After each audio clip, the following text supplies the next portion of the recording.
Right guys, so it's Tom again. Video I've been saying for the last couple. Looking forward to doing this. Could be a fun video. My two biggest spiders, swapping my Lasiodora Parahybana male, going into a smaller enclosure, female going into the bigger enclosure. I'm going to get rid of some of the bioactive plants due to the no light and stuff like that. They've not done great, so I'm going to put fake plants in. That's enough of me yapping. Let's get on with this double rehouse. Boy!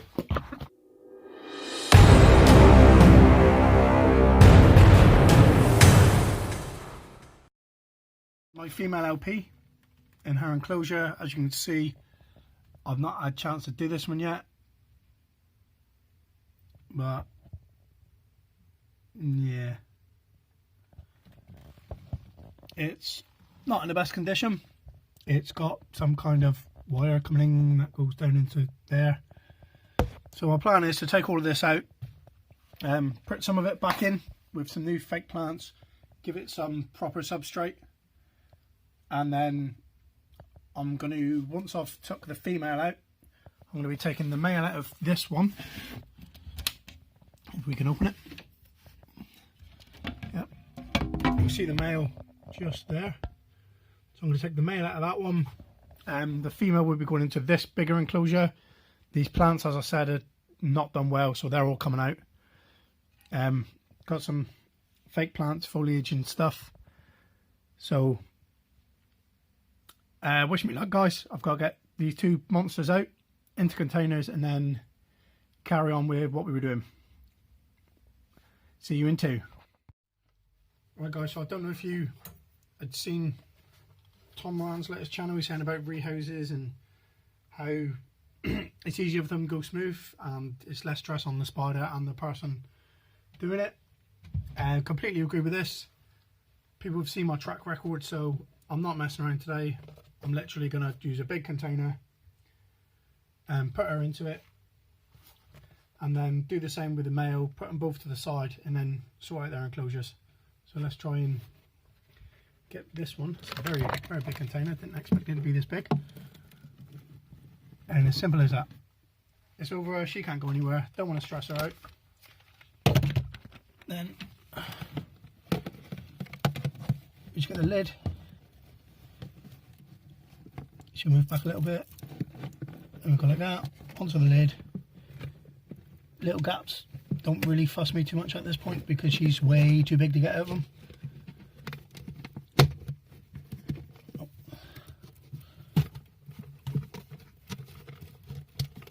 Trying to get all these little stones out there. There we go. Right.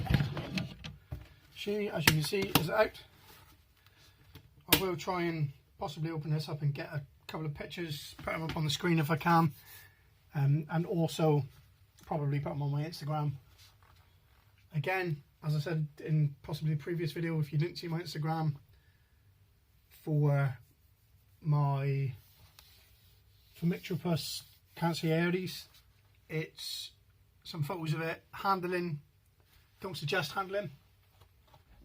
Right guys, so unfortunately due to some stuff in the way I couldn't actually get my camera into this. Is the male.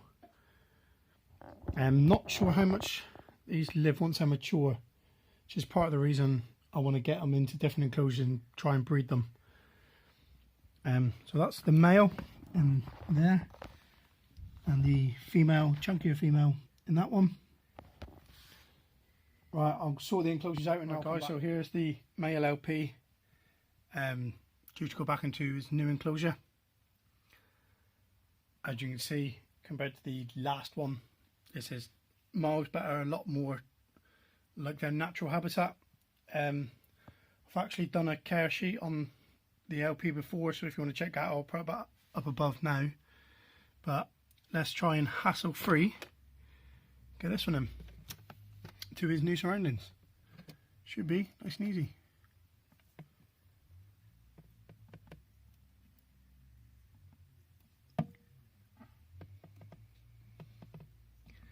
There you go. Make sure I shield in case there was any hairs being thrown, which luckily enough there wasn't. Straight on the plants. As you can see, plenty of room. It's not a small enclosure by any means. The other one's just bigger and if I'm looking at mating him, he needs to go into her enclosure, not the other way around. So that's the reason I've done this. It's got some moss which I've dampened. It's got some other moss. It's got some twigs, vine, a couple of little fake plants. As I said, the real ones died. Water dish which needs water.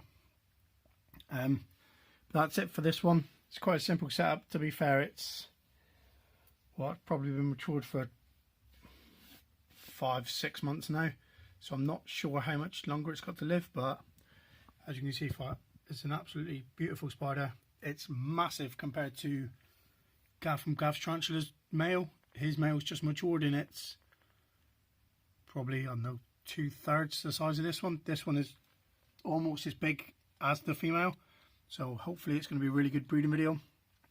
But let's get back to sorting the female out, shall we? Right guys, so we're back again. This is a female's enclosure. It's been changed a bit obviously since the male was in there. I've kept the hide, I've got rid of any like cobwebs or anything that were there. I don't want her obviously sussing out the male straight away. I want her to sort herself out in her new enclosure first. You'll be able to see that even those fake plants, I've moistened them all. Put a bit of spray in there because, as I said, these are used to living in jungles in Brazil. She is, I didn't think she was as big as the male, but I'm going to go on a limb and say she might be as big or a lot bigger. So we're going to get this girl back in here and hopefully it'll go easy. But I think you'll all agree that both enclosures are now looking a bit better. One thing I have missed on this one, which I'm about to do now. So back again, as you can see, I've added some stagnant moss and some leaf litter. I'll be giving all of that a spray now, just to like moisten the moss, because that'll hold humidity in more. Unlike the other enclosure, this one has not got spider life, which I've never used. I've not heard the greatest thing, but the one thing I have heard about it is it keeps your substrate moist. And as a creature that comes from like the Amazon jungle, where it's a rainforest, it is moist quite a lot. Obviously it does get hot. I won't be spraying it daily, probably once every other week, because this will hold it quite well. You also see that there is a thing of stones underneath, so if I do pour any liquid in there, it goes straight to that and then slowly evaporates again, giving it like a misty effect in the enclosure. That's enough of me rabbiting on about how I'm setting my enclosure up. Dead plants, bad times. So let's get this beautiful female back in, and hopefully she will enjoy this, and then we'll give it probably a week or so for them both to settle in, and then hopefully harbour time. I'm thinking, guys, just looking at how eager she is to get out, this should go very easily. I'm just hoping I can take this off if she doesn't try and climb up it, which is exactly what she's doing.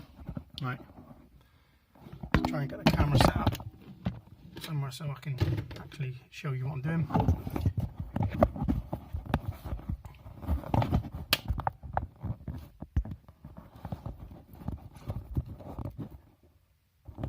Right, let's see.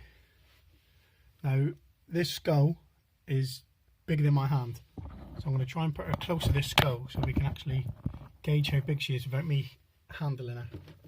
So hopefully if I do this and lift it up like this, she will go onto the skull as planned, or she will just put a couple of legs on it and not really bother.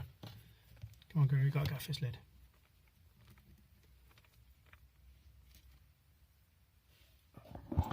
If you see what I'm doing, I'm making sure all the time that there's protection between me, the hairs. Normally I'd wear a long sleeve top and some gloves, but just look at the size of her. If I put my hand next to her now, which is not a good idea, but she is probably a good 8.5, maybe 9 inches. She's a lot bigger than I thought she was, so getting some of the leaf litter and stuff that I dropped on the floor. So I'll get back in there. But yep, so this is going to be her new home. I think you'll all agree, much better than the gravel stuff she was on before. So let's have a quick recap, an outro, and that'll be this video done.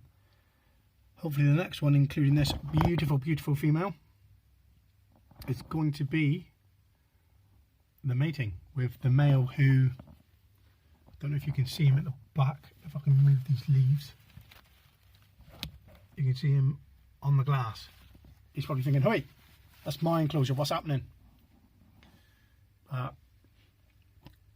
Unfortunately for him, she needs the bigger enclosure for mating purposes, and despite the fact she's already 8, she is still going to live a lot longer than the male. So unfortunately she gets the big enclosure with all the greenery and the crocodile skull and the very, very big hide that I can put my whole hand in and it still doesn't touch her back. So right, let's get on to the outro. Right guys, hope you enjoyed that video. If you did, don't forget to smash that like button and subscribe if you would be so kind, and click on the bell notification so you don't miss any future videos, including the pairing of these two beasts. I would say he's probably 8.5 inches, she's probably 8.5 to 9, so that video should be spectacular once they're ready to go. Other updates is the tarantula feeding challenge with myself and Gav from Gav's Tarantulas. We're going to do it. Not sure if it's going to be a live video or if we're going to pre-record it in case he dies for about an hour during the video, or in case I do, you never know. Apart from that, there's going to be a few rehouses, a couple of different things I want to touch on that I'd like new in my collection, and they won't be done, the videos won't be out before Christmas.